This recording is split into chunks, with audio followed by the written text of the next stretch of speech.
के लिए बढ़ते अगली खबर की ओर। मुरैना और चंबल अंचल में बारिश का दौर जारी है। बारिश की वजह से लोगों का जीवन अस्त व्यस्त हो गया है। किसानों की फसलें भी बर्बाद हो गई हैं। शिवपुर के बैराग, धोबनी और पहाड़गढ़ के जंगलों में तेज बारिश के कारण पगारा डैम के 6 गेट खोल दिए गए, जो इस वर्ष 5वीं बार हुआ है। मुरैना जिले की आसन कुमारी में बड़ा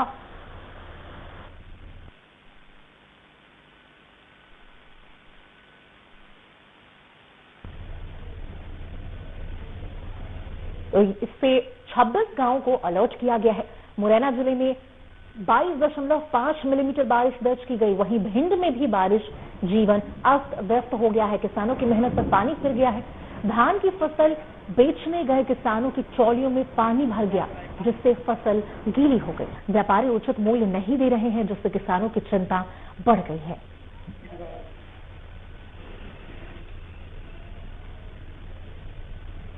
तो तेज बारिश से जनजीवन अस्त व्यस्त होते दिख रहा और जो किसान हैं उन्हें भारी नुकसान उठाना पड़ रहा, क्योंकि ये बारिश ने उनकी फसलें एक तरह से कहें कि बर्बाद कर दी। ये तस्वीरें जो आप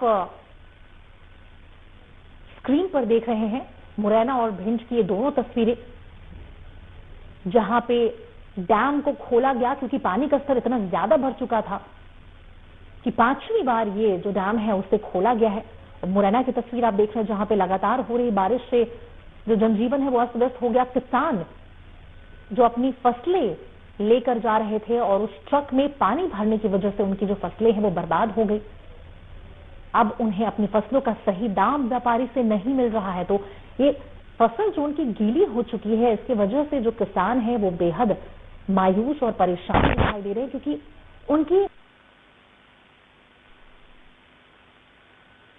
एक तरह से उनकी फसलें बर्बाद हो गई और व्यापारियों के द्वारा अब उन्हें सही दाम अपनी फसलों का नहीं मिल रहा।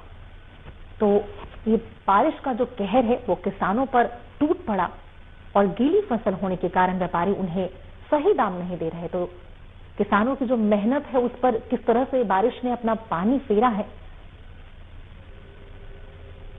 मुरैना की जो आसन कुमारी नदी है उस पर उफान आ गया, जिसके बाद ये डैम जो है उसे खोला गया और 26 गांवों को कह दे कि अलर्ट जारी किया गया है, क्योंकि भिंड में जो फसल से भरी ट्रॉलियां थी उन सब में पानी भर गया और पानी भरने की वजह से जो फसल काट कर किसान अपने ट्रक में लेकर जा रहे थे वो बर्बाद हो गया।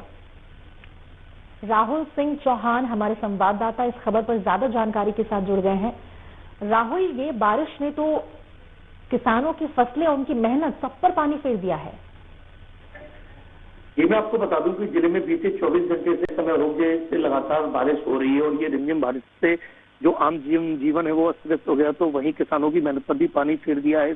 बारिश के चलते जो किसान कृषि उपज मंडी में अपना धान की फसल को बेचने के लिए जो गए थे ट्रैक्टर ट्रॉलियों में भरकर, वह पूरी तरीके से गीली हो गई है। और मैं यूं कहूं कि उनकी जो फसल है गीली होने के बाद खराब हो गई है। तो जो कृषि उपज मंडी में वो जो अपनी फसल का उचित मूल्य लेने के लिए वहां पर पिछले 3 दिनों से खड़े हुए थे, तो पिछले 2 दिनों से वहां पर कोई बोली नहीं लगाई गई। वहीं सोमवार को लगभग 150 ट्रॉलियों की सिर्फ बोली लगाई गई है। और अब ये जो फसल है वो लगातार बारिश के चलते बारिश के चलते इन ट्रॉलियों में पानी भर गया। हालांकि किसानों ने बहुत मशक्कत की कि इसको उनकी फसल को बचा सके, इसके लिए तरपाल से भी लगा, लेकिन फिर भी जो पानी है वो ट्रॉलियों में भर गया है। और जो धान की फसल है वह अन्य फसल जो बेचने के लिए गए तो वो गीली हो गई है, जिसके बाद में जो व्यापारी हैं अब उनकी फसलों का उचित मूल्य नहीं दे रहे हैं। तो निश्चित रूप से किसानों के लिए इस बारिश ने एक बड़ी चिंता की है और चेहरे पे साफ शिकन देखी जा सकती है कि किसान किस प्रकार पूरी साल भर मेहनत करता है और अपना दिन दूनी रात चौगनी मेहनत करके खून पसीने लगाकर इस फसल को तैयार करता है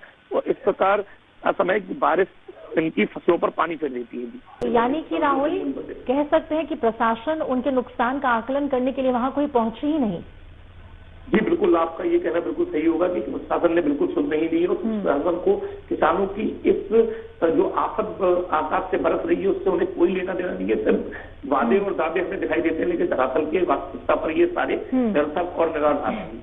चलिए, बहुत बहुत शुक्रिया राहुल इस तमाम जानकारी के लिए। तो देखना होगा कि किसान जिस प्रकार से बारिश ने किसानों की जो फसलें हैं वो बर्बादी बनकर उभरी है, तो अब उनके लिए क्या किया जाता है ये भी देखना होगा। तो इस पर मुरैना का हाल जानेंगे, वहां